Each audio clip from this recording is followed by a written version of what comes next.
नमस्कार, मैं वंदना और आप देखना शुरू कर चुके हैं फर्स्ट बिहार झारखंड। तापमान बिहार का 45 से 47 डिग्री पहुंच चुका है, मगर बच्चे स्कूल जा रहे हैं। स्कूल में शिक्षक आ रहे हैं। सुबह 6 बजे से दिन के 1:30 बजे तक बच्चों को पढ़ाना है, ये आदेश देते हैं हमारे बिहार के शिक्षा विभाग के अपर मुख्य सचिव के पाठक। अब खबर आ रही है कि बच्चे बेहोश हो रहे हैं, शिक्षक बेहोश हो रहे हैं, बच्चे अस्पताल में भर्ती हो गए हैं। आज की सिर्फ बात की जाए तो 50 से ज़्यादा बच्चों के बीमार और बेहोश होने की खबर सामने आई है। ये बेहद ही चिंताजनक है, लेकिन के पाठक इससे शायद अनजान हैं। इसीलिए इस भीषण गर्मी में भी वो अपना फैसला नहीं बदल रहे और बच्चे जो हैं वो अस्पताल में भर्ती हो रहे हैं। के पाठक की ये जिद बच्चों पर भारी पड़ रही है, इसके साथ साथ उनके अभिभावकों को भी ये सब कुछ झेलना पड़ रहा है। इसी मुद्दे पर हम चर्चा करेंगे। हमारे साथ स्टूडियो में मौजूद है हमारे सीनियर जर्नलिस्ट राजीव रंजन जी। राजीव जी, सबसे पहला सवाल ये के पाठक इतने जिद्दी क्यों हैं? बहुत गर्मी है, उन समझ नहीं पा रहे कि बच्चे, छोटे छोटे बच्चे स्कूल आ रहे हैं, बीमार हो रहे हैं, बेहोश हो रहे हैं। देखिए वंदना, कुछ नौकरशाहों में जी इस तरह की प्रवृत्ति दिखती है कि वो सरकार के लिए सीधे एक चुनौती के रूप में सामने आ जाते हैं। जी के पाठक उसी तरह के अधिकारी हैं जो सरकार को रोज खुली चुनौती दे रहे हैं कि अगर तुम में दम है, तुम में साहस है, तो हमको मेरे पद से हटा दो। अगर तुम नहीं हटाओगे तो हम वही काम करेंगे जो हम चाहते हैं, जो हम सोचते हैं। ऐसी ही स्थिति है। और बताइए कि पटना, बिहार का तापमान इस समय 45 से 47 डिग्री सेल्सियस है। और ये जो बच्चे जो सरकारी स्कूलों में जाते हैं वो कहीं अमीर घर के बच्चे नहीं होते हैं। वो या तो एकदम लोअर, मतलब कि समाज के सबसे निचले तबके के बच्चे होते हैं, या फिर जिसको हम कहते हैं कि लोअर मिडिल क्लास, जिसको वो जो परिवार होता है उसके बच्चे होते हैं। और ऐसे बच्चों के साथ इस तरह की मनमानी, और सरकारी स्कूलों में जो सुविधाएं होती हैं वो भी किसी से छुपी नहीं होती हैं। स्कूल में पंखों की व्यवस्था नहीं होती है।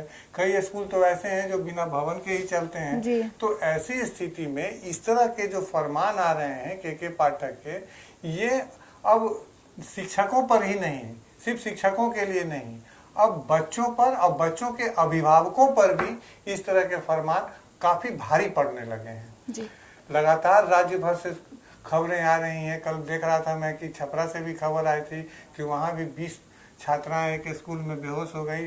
वहाँ मशरक के नवोदय विद्यालय में आज फिर खबरें आ रही हैं राज्य भर से कि स्कूल में कक्षाओं में बच्चे बेहोश होकर गिर पड़ रहे हैं और उनको वहाँ से सीधे अस्पताल लिए जा रहा है। तो आप कल्पना कीजिए कि उन बच्चों के घर की क्या स्थिति होगी, उनके परिवार के, उनके माँ बाप के, उनके परिजनों की क्या स्थिति होगी जो अपने बच्चों को सुबह में तैयार करके स्कूल भेजते हैं और स्कूल से उनको खबर मिलती है कि उनका बच्चा अस्पताल में भर्ती हो गया है इस गर्मी के कारण। राजीव जी, सवाल तभी उठाए गए थे जब स्कूल खुले। 1 महीना स्कूल बंद था। स्कूल जैसे ही खोला जाता है उसके बाद जो शिक्षकगण हैं वो सवाल उठाते हैं कि सुबह 6 बजे से आप स्कूल आने को कह रहे हैं बच्चों को, शिक्षक दूर दूर से आते हैं। बहुत सारी दुर्घटनाएं भी सामने आई थी, महिला शिक्षिका भी घर का काम धाम करके आ रही थी। ऐसे में उस वक्त भी यही सवाल उठाए गए थे कि आप सुबह 6 बजे बुला रहे हैं। सबसे पहले तो सुबह 6 बजे का टाइम खासकर जो गांव के लोग होते हैं उनके लिए। उसके बाद कहा गया था कि आप 1:30 बजे तक कह रहे हैं। 1:30 बजे मतलब वो एक मिड डे जो होता है उस समय बहुत भीषण गर्मी होती है। दिन की सबसे ज़्यादा गर्मी अगर कभी होती है तो 12 से 1:30 से 2 बजे तक के बीच में।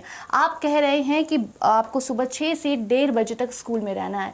उस दौरान भी कई शिक्षक बेहोश हुए थे, लेकिन के पाठक अपना फैसला नहीं बदले, अपनी जिद पर अड़े रहे। और अब लगातार बच्चे बीमार हो रहे हैं, लगातार अलग अलग जिले से खबर आ रही है कि बच्चे बेहोश हो रहे हैं।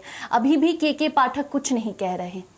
बिल्कुल, के पाठक को जो लोग जानते हैं, के पाठक सिर्फ अपने शिक्षकों को ही प्रताड़ित नहीं कर रहे हैं या स्कूल में पढ़ने वाले बच्चों को ही प्रताड़ित नहीं कर रहे हैं।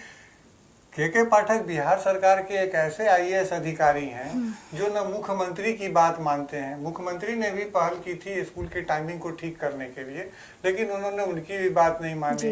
यूनिवर्सिटी को लेकर के पाठक जो राज्यपाल जो होते हैं वो बिहार के सभी यूनिवर्सिटी के कुलाधिपति होते हैं। जी। तो कुलाधिपति राज्यपाल की बात के पाठक नहीं मानते हैं, और तो और के पाठक हाईकोर्ट की बात को भी अपने मतलब कहे कि अपने अंगूठे के नीचे रखते हैं, वो उसकी भी बात नहीं मानते हैं। और सबसे ज्यादा जो प्रताड़ित हो रहे हैं वो है स्कूल के शिक्षक। बच्चे तो 6 बजे आते हैं स्कूल में, लेकिन शिक्षकों को जो है उनको 6 बजे से पहले ही स्कूल में रिपोर्ट करना होता है, और जिस तरह की औपचारिकताएं उनको निभानी पड़ती है वो भी बड़ा हास्यास्पद है। शिक्षकों को स्कूल में पहुंचने के बाद सबसे पहले अपना सेल्फी लेना होता है जी। सेल्फी लेकर के उसको अपलोड करते हैं जो ऐप दिया गया है उनको। उसके बाद उनको उसके 6 बजे के पहले उनके अटेंडेंस रजिस्टर पर उनका साइन हो जाना चाहिए, और एक ग्रुप फोटो भी स्कूल से, वो सब जितनी प्रक्रियाएं हैं शिक्षकों की उपस्थिति की, यह सुबह 6 बजे से पहले पूरा कर लेना पड़ता है। अब आप इमेजिन कीजिए इस गर्मी के दिन में जो शिक्षक जिनका घर स्कूल से 4-5 किलोमीटर दूर है वो किस तरह पहुंचते होंगे। उनको सुबह 3:30 बजे ही उनको जाग जाना होता होगा, और वहां से उनकी दिनचर्या शुरू होती होगी। उसके बाद कई शिक्षकों के स्कूल में बेहोश होने की खबरें आ रही हैं कि वो शिक्षक पढ़ाते पढ़ाते बैठे बैठे अचानक बेहोश हो गए। तो इस तरह की भी खबरें लगातार आ रही हैं। तो के पाठक या तो शिक्षकों को वो अपनी ड्यूटी से एकदम विमुख कर देना चाहते हैं कि वो स्कूल में पढ़ाना ही छोड़ दें, या फिर वो बच्चों को के लिए वो सबसे बड़े विलेन के रूप में हैं कि जो बच्चे, और किसी बच्चे को अगर 6 बजे स्कूल पहुंचना है तो उसके माता पिता को सुबह उसी तरह से जगना होगा, फिर उसको स्कूल पहुंचाना होगा।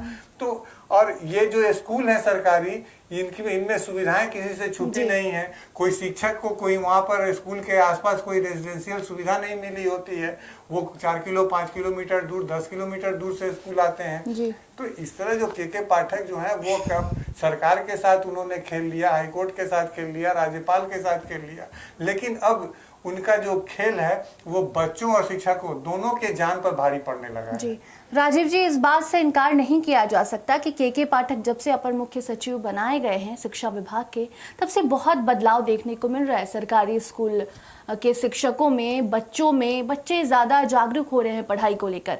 पहले सिर्फ मिड डे मील खाने जाते थे, लेकिन ये जो बदलाव है ये एक टाइम तक ही ठीक है। अभी बहुत ज़्यादा गर्मी है। अब क्या लगता है कि अब जो ऐसे मामले आने लगे हैं कि के पाठक अब क्या कुछ एक्शन ले सकते हैं, क्योंकि राज्यपाल की भी वो बात नहीं मानते। देखिए अभी स्कूलों का स्तर सुधर गया है, ये कहना अभी बहुत जल्दबाजी है नेहा, क्योंकि के पाठक अभी कुछ दिन से इस तरह की तानाशाही रवैया अपना रहे हैं।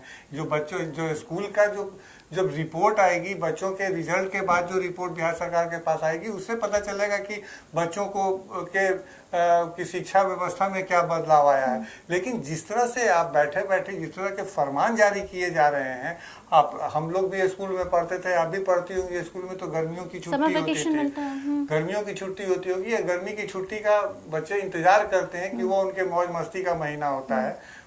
तो ऐसे में अगर आप बच्चों का बचपन ही छीन लें, उनसे उनको खेलने का मौका न मिले, उनको मनोरंजन का मौका नहीं मिले, और बच्चों का मतलब ही सिर्फ पढ़ाई हो जाए, तो बच्चे पढ़ाई से विमुख भी हो जाते हैं। इस बार एक बात टोकना चाहूंगी राजीव जी, समर वेकेशन दिया गया था सरकारी स्कूल में, अभी स्कूल खोला गया है, लेकिन स्कूल जिस वक्त में खुला ये वक्त बहुत ठीक नहीं है, क्योंकि बहुत ज्यादा गर्मी है। समर वेकेशन आप पहले दे देते हैं, और अगर अभी गर्मी है तो आपको अभी देखना होगा कि बच्चे बीमार हो रहे हैं। वही बात मैं कह रहा हूँ कि आप जब गर्मी का ये हालत नहीं था, तो आप छुट्टी दे दिए। जब तापमान 35 डिग्री 36 डिग्री 34 डिग्री के आसपास था, तो आपने बच्चों को इस गर्मी की छुट्टी दे दी। वो असमय छुट्टी देना भी ये किस तरह का फैसला था।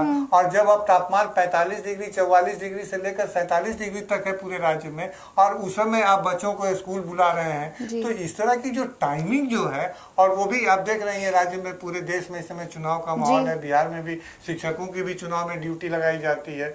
तो इस तरह का दो तरफा मार जो है वो, और बच्चे बीमार पड़ रहे हैं। अब तो लगता है कि बच्चों के अभिभावक को भी सामने आना पड़ेगा अपने बच्चों की सेहत को लेकर के। जी अब के पाठक इस पर क्या कुछ एक्शन लेते हैं देखने वाली बात होगी, लेकिन के पाठक जो हैं वो काफ़ी ज़िद्दी हैं, ये हर कोई जानता है। हालांकि उनका जो ज़िद है वो कई मामलों में अच्छा भी साबित होता है। बेहतर जो सुविधाएं हैं वो सरकारी स्कूल में अगर वो करवा दे तो इस भीषण गर्मी में भी अगर बच्चे जाएं तो ठीक से पढ़ पाएंगे।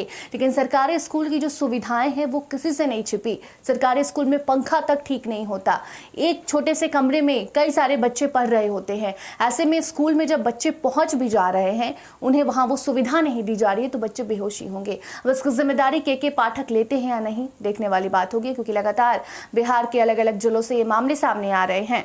के पाठक उस पर अगर कोई एक्शन लेते हैं वो खबर भी आप तक हम जरूर पहुंचाएंगे। इस मुद्दे पर आपकी क्या राय है कमेंट सेक्शन में जरूर बताइए। हमारे साथ स्टूडियो में मौजूद थे हमारे सीनियर जर्नलिस्ट राजीव जी। अगले और भी कई मुद्दे के साथ आपके सामने हम हाजिर होंगे, तब तक के लिए धन्यवाद। पनोरमा ग्रुप, जो सोचता है वो करता है, आपके अपने सपनों का आशियाना। ये लो, मुंह मीठा करो। आज मैंने अपना जॉब छोड़ दिया, अब हम पूर्णिया वापस जाएंगे। जॉब छोड़ दिया है? मतलब ये घर कैसे चलेगा? हम करेंगे क्या? और माँ बाबूजी क्या बोलेंगे? इसलिए मैं एक और मिठाई का डब्बा लाया। अपने बिजनेस के लिए लोन अप्रूव हो गया। अरे लोन अप्रूव हो गया वो तो ठीक है, लेकिन पूर्णिया में हम रहेंगे कहाँ? अपना घर भी तो नहीं है वहाँ। इसलिए तो एक और मिठाई का डब्बा अलग से लाया हूँ। हमने पूर्णिया में घर ले लिया है, पूर्णिया के ई होम्स पैनोरमा में। पूर्णिया में पैनोरमा ग्रुप लेकर आए हैं ई होम्स पैनोरमा। बड़ा घर, आलीशान जिंदगी और अत्याधुनिक सुविधाओं के संग। अरे अरे, अब क्यों मुंह मीठा करवा रही हो? क्योंकि हम घर वापसी जो कर रहे हैं। घर वापसी की खुशी पूर्णिया में ई होम्स पैनोरमा के संग। E homes panorama, luxurious lifestyle redefined.